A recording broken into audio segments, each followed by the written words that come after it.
Servus Männer, it's Red Pill Germany again. I want to pick up the story that is evolving right now at the Belarusian-Polish border. Once again, I talked about this before in a video where I introduced this new irregular travel route to you. As you might remember, in previous years or in 2015, it went through the Balkan or by boat to Italy or to southern Spain or France and whatsoever. But now there is a new route on which irregular travelers and people who want others to work for them are finding their way or are trying to do so to Europe. And that is a route that was opened to them by the Belarusian regime, by their president Lukashenko, who is trying to get revenge on the EU for the sanctions and the general treatment that he receives after winning an election quite impressively.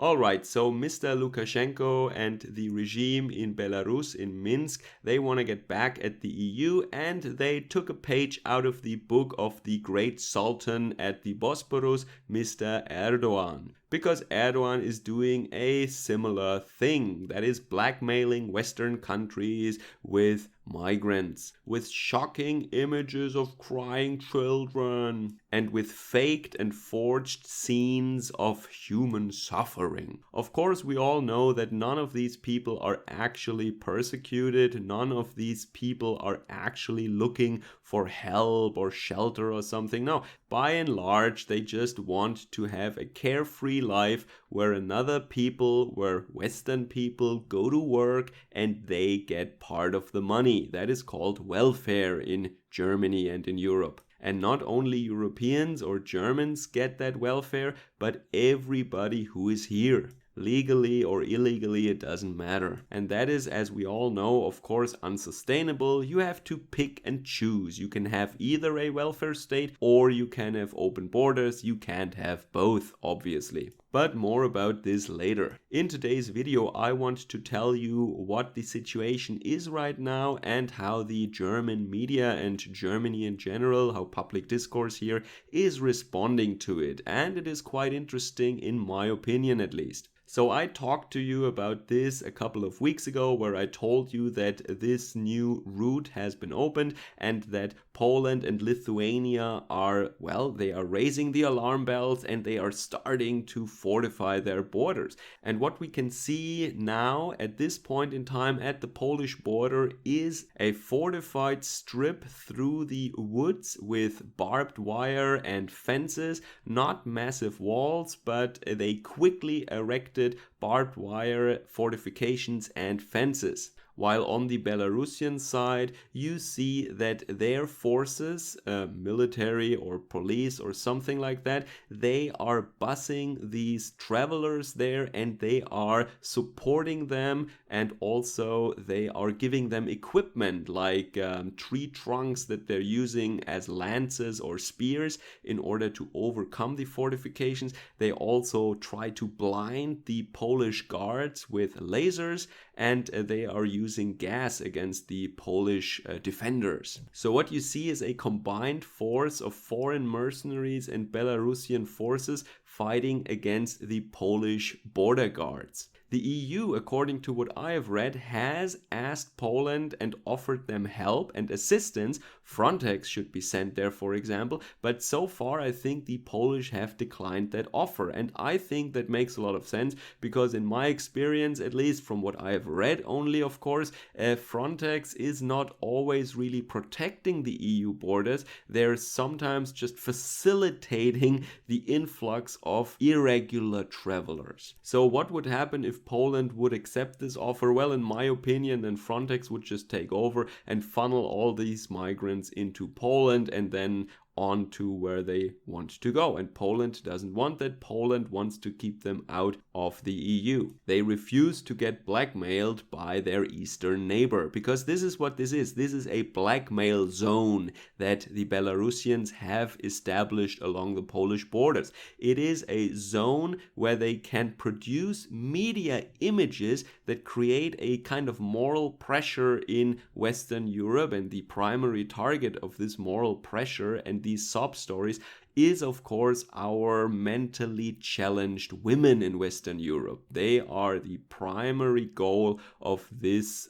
subversion attempt or this psychological attack. There was one case that you can see, even a Google search will tell you that. There were men who were blowing cigarette smoke into the eyes of a young boy in order to make him cry. And then this crying young boy was presented to the cameras, of course, in order to make Western European women feel bad for that poor boy and to pressure our states and our authorities and our government to do something. So this is the exact type of fakery that is used in the Middle East for a long time already, creating these images, and then there are these NGOs whose job it is to actually take these pictures and make these videos of these fake staged scenes and publish them in the West and lie about the origin, of course. They say this is all real, while they see how this fakery is going on, of course. Okay, so now some information about the reactions in Germany. Well, I have noticed that the German media, they have revised their speech codes apparently, because these people are called now migrants, and that is not the A word that they normally use for these people.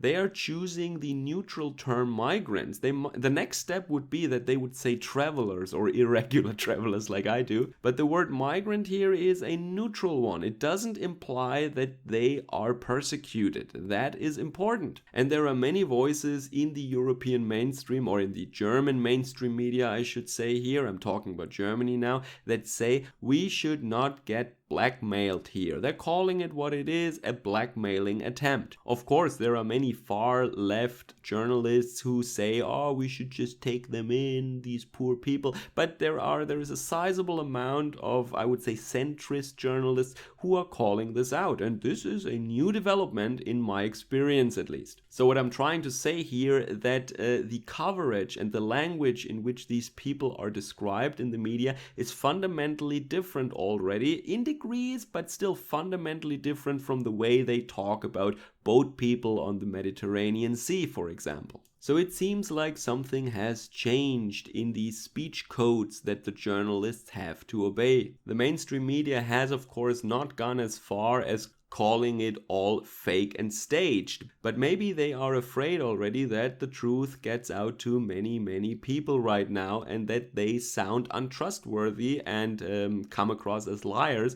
if they wanted to sell these people as persecuted groups to the public. There is a story and there is a picture, for example, of one of these attackers of the Polish defenses who is wearing a blue jacket, and people have found out with a picture search that this jacket, this new jacket, costs more than 1,000 euros. I think the most expensive jacket that I ever owned was around 120 euros, but over 1,000 euros. Absolutely insane. These people are not poor. Of course, they have the latest smartphones and the latest gadgets and designer clothes. And of course, they all had first-class tickets via Damascus and Minsk by charter airplane, and then by taxi and bus from the Belarusian airport to the Polish border. So these people are well connected, they are wealthy, and they, for some reason, are willing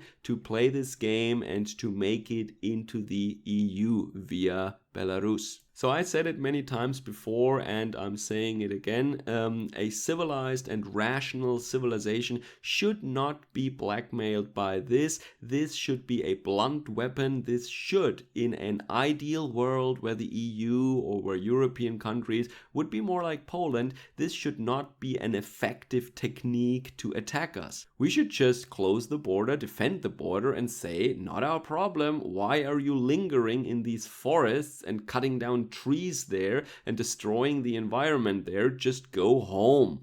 End of story. That is how it would work in a civilized world, but of course we are not in such a world. However, as I said, the media coverage is already changing a little bit compared to last year and compared to 2015, and who knows, Maybe we are seeing a slow, gradual development right now where Europeans, or more Europeans than in the past, are starting to see through these very obvious, fake and staged attempts at presenting a sob story or presenting fake suffering to a European audience in order to get money, in order to get welfare. And I've heard now that some of the airlines responded and they have stopped their flights to Minsk. They were flying daily, on a daily basis from Damascus to Minsk, for example. Some of these airlines have already stopped right now because they're seeing that this is a little bit too transparent what they're trying to do here. Or maybe there was some pressure also from EU officials. Who knows? Anyway, let me know what you think about that in the comments down below. Servus, Kameraden.